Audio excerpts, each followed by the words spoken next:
Bienvenue sur ActuTech Podcast. Je m'appelle Inès Richid, je travaille au service Marketing Technologie au sein d'Oracle France. L'objectif de ce podcast, une question, une réponse sur l'actualité tech du moment. Aujourd'hui, j'ai le plaisir d'accueillir Vincent Mercy, principal technologie spécialiste en cybersécurité. Donc la question aujourd'hui pour toi, Vincent, est quelle est la différence entre le chiffrement et l'anonymisation ? Oui, merci Inès. Alors, depuis l'entrée en vigueur du Règlement général de la protection des données, RGPD, ou GDPR en anglais, nous entendons souvent parler d'anonymisation, de pseudonymisation, de chiffrement et de cryptage de données. Alors, je pense qu'il convient de définir ces différents termes. Alors, en premier lieu, le chiffrement, et quelquefois, nous entendons le terme cryptage. Alors, le terme cryptage et ses dérivés viennent du grec ancien kryptos, qui veut dire caché. Alors, cependant, le terme cryptage n'est pas reconnu par le dictionnaire de l'Académie française. En effet, la terminologie de cryptage reviendrait à coder un fichier sans en connaître la clé, et donc sans pouvoir le décoder ensuite. Alors, le terme exact français est donc le chiffrement. Donc, le chiffrement répond à un besoin de dissimulation d'informations, des données sensibles et des données personnelles aux utilisateurs qui ne sont pas habilités à les voir.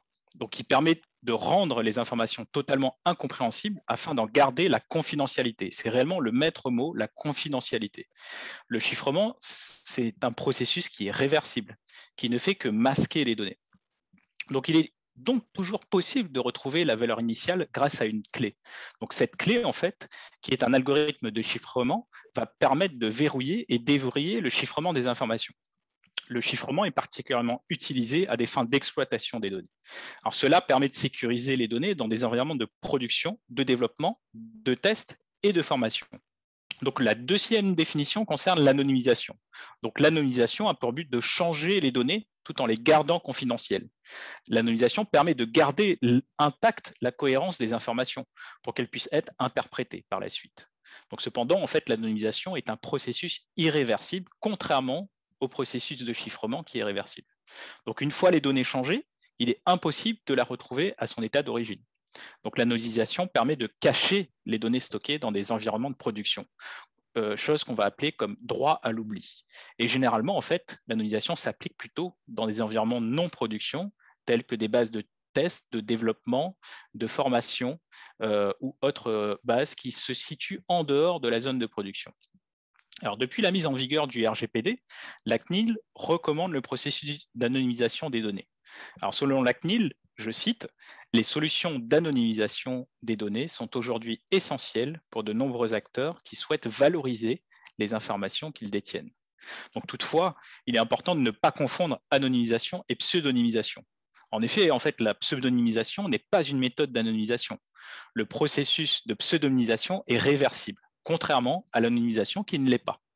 Il y a donc une probabilité d'identifier une personne avec la pseudonymisation. C'est pourquoi elle n'est pas recommandée, même si elle peut constituer une mesure de sécurité utile pour protéger vos données sensibles dans vos environnements de production.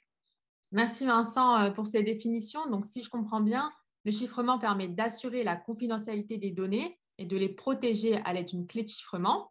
Il s'agit donc d'un processus réversible, alors que l'anonymisation permet de garantir une protection maximale par non-réversibilité en modifiant les données sources tout en maintenant leur cohérence afin d'éliminer la propagation des données sensibles dans des environnements de non-production.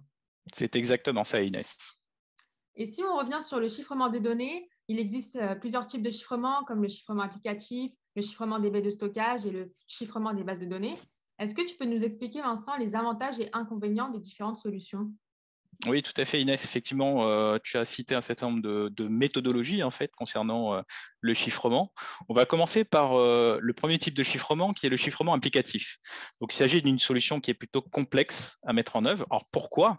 Parce que il sera difficile en fait de maintenir le chiffrement au niveau de l'application, puisque le cycle de vie des applications vont évoluer.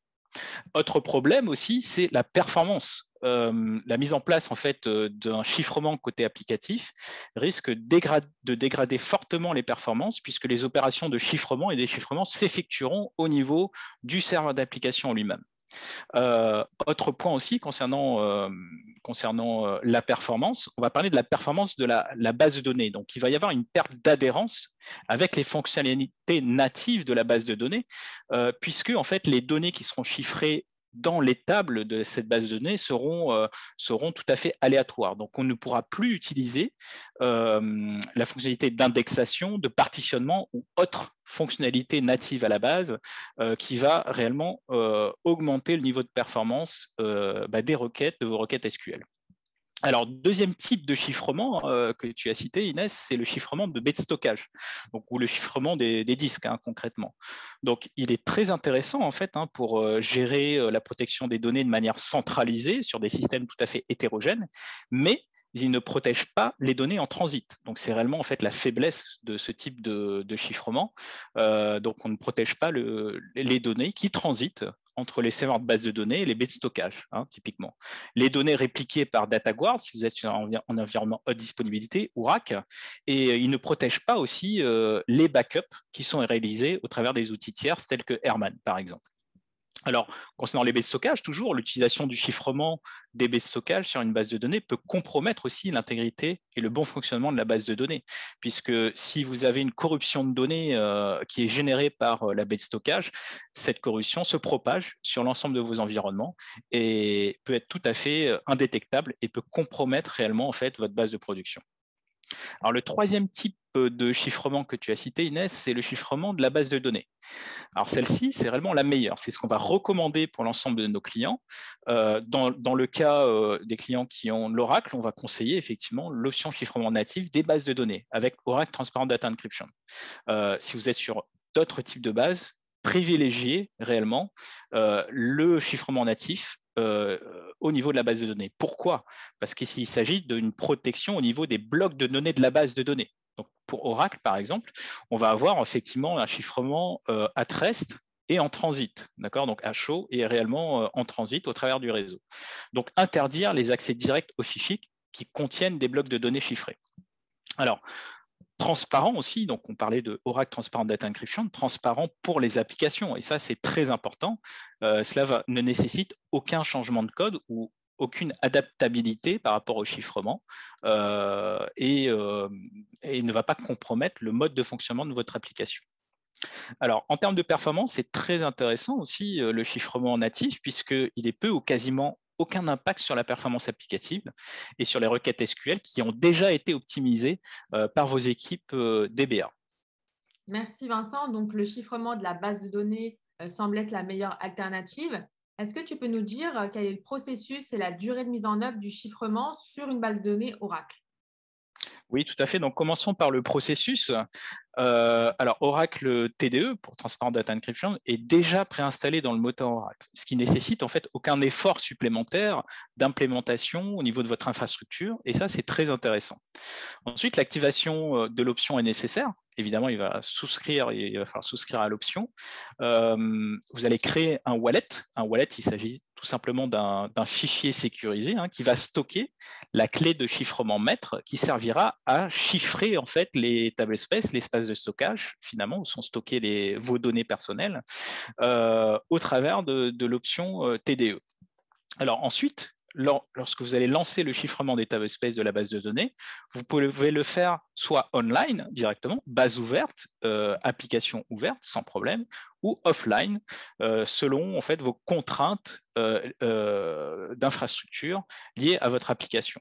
Donc l'idée, c'est de pouvoir permettre le chiffrement de votre base de données et en bout de chaîne, être tout à fait en fait protégé par l'exécution de ce processus de chiffrement. Donc, ce qui veut dire que à la fin, les hackers ne pourront pas aller interroger directement ces fichiers de base de données et en extraire des informations sans avoir la possession de cette clé de chiffrement. Donc, reste ensuite à la charge du client la gouvernance de cette clé de chiffrement maître. Et en fonction de vos contraintes de sécurité, on va préférer utiliser un système de coffre-fort de clés de chiffrement tel que du KMS. Donc, on peut le proposer au travers de Oracle Key Vault ou aller en fait à un niveau supérieur de sécurité de la clé de chiffrement en le positionnant dans un serveur HSM. Ensuite, concernant la durée de mise en œuvre, la durée de mise en œuvre est tout à fait variable en fonction de la taille de votre base de données à chiffrer. Donc, vous voyez, mais généralement, elle est très rapide et surtout sur des systèmes tels que Exadata. Donc, un exemple récent qu'on a exécuté chez un de nos clients, on a réalisé un chiffrement d'une base de données SAP qui était sous Oracle et on avait à peu près, en termes de performance, on pouvait chiffrer jusqu'à 2 téraoctets par heure. Donc, un système extrêmement performant et qui va s'appuyer sur toute la puissance aujourd'hui qu'exécutent en fait vos serveurs informatiques. Alors ensuite, autre élément intéressant aussi, c'est la possibilité de chiffrer en fait votre base de données sans interruption, donc online, ou alors utiliser des mécanismes de haute disponibilité justement pour diminuer en fait cette indisponibilité de la base, voire avoir aucune interruption de service lors de l'opération de chiffrement. Vous pouvez utiliser par exemple Oracle Data Guard pour basculer effectivement vos instances primaires et secondaires afin d'en assurer une très haute disponibilité. Donc aujourd'hui, le chiffrement Oracle est la première mesure de sécurité que nos clients mettent en œuvre pour des besoins de conformité, mais surtout d'efficacité face à ces risques de cybermenaces incessantes. Merci Vincent. Et parlons maintenant de l'anonymisation. Est-ce que tu peux nous dire quels sont les différents challenges à relever dans un projet d'anonymisation? Oui, tout à fait. Donc, l'anonymisation permet d'échapper à la réglementation sur les données personnelles. C'est réellement l'intérêt en fait de l'anonymisation. Et beaucoup d'entreprises passent le pas et commencent réellement à déployer ce type de projet au sein de leur entreprise. Donc là, nous faisons référence en fait, considérant 26 de la réglementation générale sur la protection des données, donc RGPD, qui indique en fait, je cite, il n'y a dès lors pas lieu d'appliquer les principes relatifs à la protection des données aux informations anonymes, à savoir les informations ne concernant pas une personne physique, identifiée ou identifiable, ni aux données à caractère personnel rendues anonymes de telle manière que la personne concernée ne soit pas ou plus identifiable. Donc le présent règlement ne s'applique pas, par conséquent, pas au traitement de telles informations anonymes, y compris à des fins statistiques ou de recherche. Donc, en d'autres termes, l'anonymisation permet de s'affranchir de toute obligation liée à la RGPD à partir du moment où les données à caractère personnel ne sont plus identifiables, d'où l'anonymisation. Donc, l'anonymisation offre une double garantie, celle de la sécurisation en fait, de l'exploitation des données personnelles et celle du respect des droits fondamentaux des personnes dont les données personnelles sont traitées. Donc, en fait, l'appréciation du caractère irréversible de l'anonymisation, lequel offre la possibilité ou non d'identifier une personne, dépend des moyens susceptibles d'être raisonnablement mis en œuvre, soit par le responsable de traitement, soit par une autre personne. Alors, pour mener à bien un projet d'anonymisation, ce processus reste complexe. Un projet d'anonymisation reste complexe pour plusieurs raisons. En fait, il faut s'assurer, dans un premier temps, que les données transformées restent exploitables, à la fois par le métier, les outils et les applications d'entreprise. Deuxièmement aussi, il s'agit de garantir l'intégrité et la cohérence fonctionnelle d'une application et de propager cette nouvelle information anonymisée sur l'ensemble des systèmes de votre système d'information. Et ça, c'est très important. Alors, il convient également aussi de traiter des exceptions, les exceptions qui permettraient de retrouver la donnée d'origine par inférence. Alors, inférence, c'est-à-dire la possibilité de déduire avec un degré de probabilité élevé la valeur d'un attribut à partir des valeurs d'un ensemble d'autres attributs. Donc, typiquement, si vous vous gérez en fait une base de données de santé et vous savez implicitement qu'une personne dispose d'une maladie rare, on pourrait trouver par inférence en fait, la valeur d'origine si on connaît physiquement cette personne. Alors, autre point, les mises à jour applicatives doivent être prises aussi en considération, ce qui nécessite une intégration du processus d'anonymisation dans le cycle de vie de vos applications. Donc ça, c'est quelque chose de très important. Donc, vos projets d'anonymisation doivent évoluer en permanence. Et enfin, le dernier point concernant les différents challenges, c'est la performance. Donc, c'est un élément clé dans un projet d'anonymisation qui va permettre de déterminer la durée et la fréquence de rafraîchissement de vos environnements non-production, puisque des millions, voire des milliards de données subiront des transformations au travers du processus d'anonymisation. Voilà, l'ensemble des challenges. Merci Vincent pour les challenges. Quelles sont les grandes étapes pour mener à bien un projet d'anonymisation? Alors, en premier lieu, il convient de bien s'outiller, d'accord? Donc, avoir un outil réellement spécialisé pour optimiser en fait votre projet d'anonymisation.